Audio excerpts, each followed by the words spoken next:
Hindi ko na po yung mga files para mas mabilis po yung pag-turnover. Sigurado ka bang hindi na magbabago ang isip mo? Kahit taas ang konsweldo mo? Pasensya na po, boss. Kailangan ko lang gawin to para sa pamilya ko. Naiintindihan ko. Well, kapag sa loob ng 2 weeks, nagbago isip mo, sabihin mo lang. Salamat po, boss.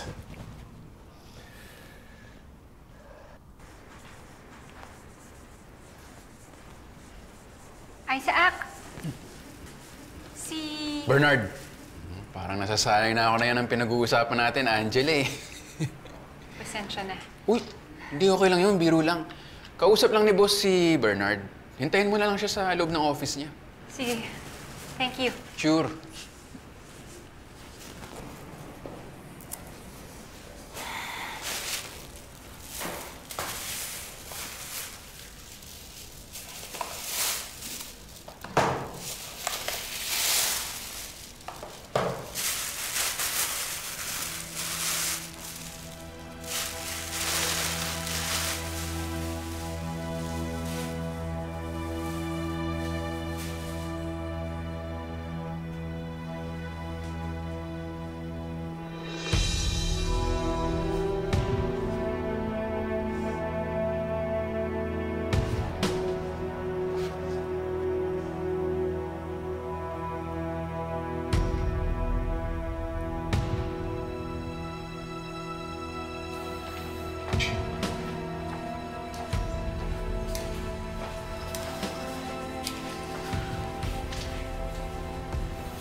Bernard,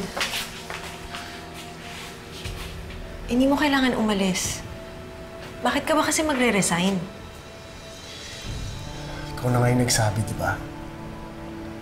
Na mahihirapan kang kalimutan yung nangyari sa atin kapag magkasama tayong nagtatrabaho.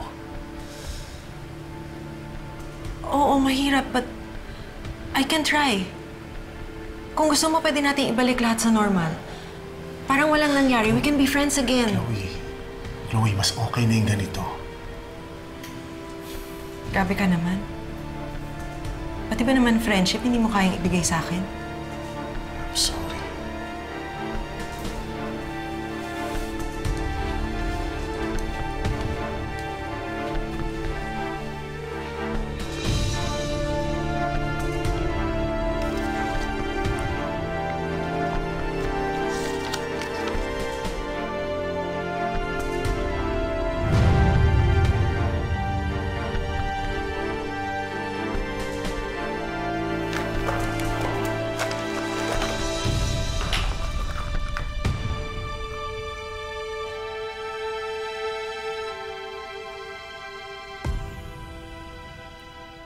Nasaan yung relo mo?